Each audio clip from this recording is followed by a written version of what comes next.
next? So you're on the one-to-one program. Yeah. You've obviously using the technology in the classrooms. Yeah. But what do you kind of see moving forward? So I think at this moment in time, it is used as a tool for teachers. I think probably the MacBooks are being used more. I think we can get a lot more out of the iPads. The children do have one-to-one, but I don't think we've explored the full potential of an iPad. We are using it for things like research on the internet, maybe doing some links to sites like Espresso and things, but I don't think enough is being done in terms of homeschooling type work, homework, links with parents, engaging them a bit more in the children's learning. So I think we've got not a blank canvas, but things that we can improve to enhance the teaching that we're doing. Okay, so so you kind of want to encourage the whole flipped learning model.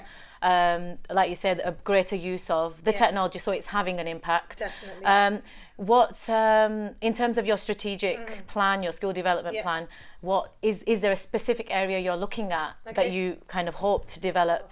I'm very big on reducing workload, and we do very intense feedback at the school, and it's handwritten, but I am conscious that that's a lot of books in a primary school for staff to be working on. And even though I've spoken to staff about not writing as much, they feel they need to and they want to. So that's an area we want to look at as well. You kind of want feedback to be effective, and the markings and kind of reach those learners that kind of have those barriers, but at the same time reduce teacher workload. Okay. Have you considered the use of technology, the use of your iPads to feedback? In terms of taking pictures, how do you mean? So have you heard of Shorby? No. Okay, so Shorby is a digital classroom. Okay. So whenever a child completes a task on the iPad, whenever a child completes a written task in their books, it might be their maths book, their writing book, they would take a photograph. Okay.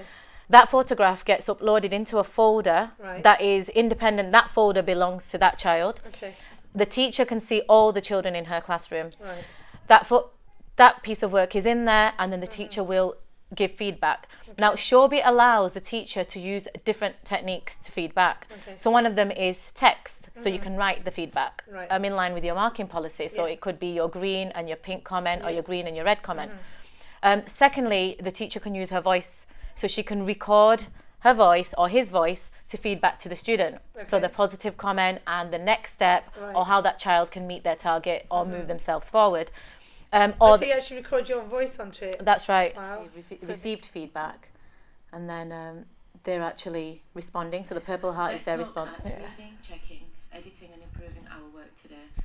We'll look through our spellings, capital letters for nouns, as well as key facts.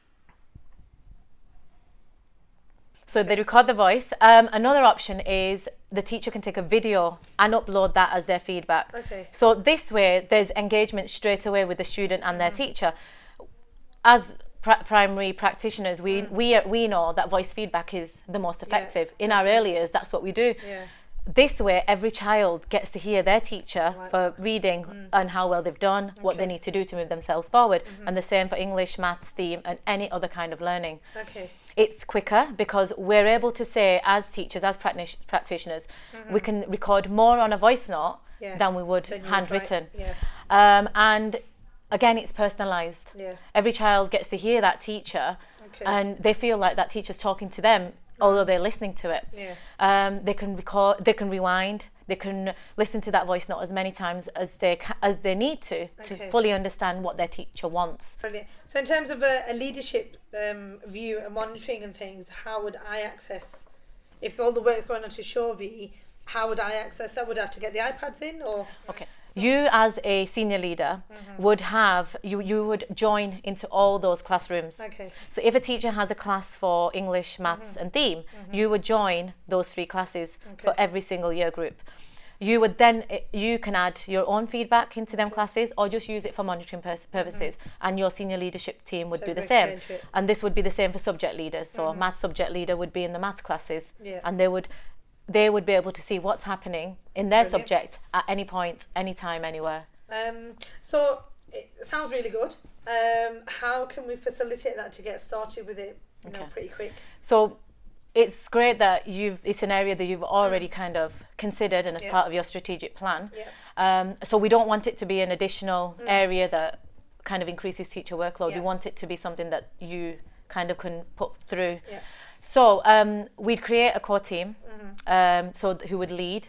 Okay. It builds capacity. So whether I'm here or not, you've got members of staff in-house who are kind of leading on the whole research project. So it would involve action research, so ongoing use of this strategy for feedback, and the staff would be involved in the research. They'd have to consider a focus, so a research question, and then we'd kind of support them in looking at the kind of the particular question in more in a more specific so we'd look at how this voice feedback was impacting what we were doing. So we'd kind of talk about that particular question and make it more specific to the needs of this school.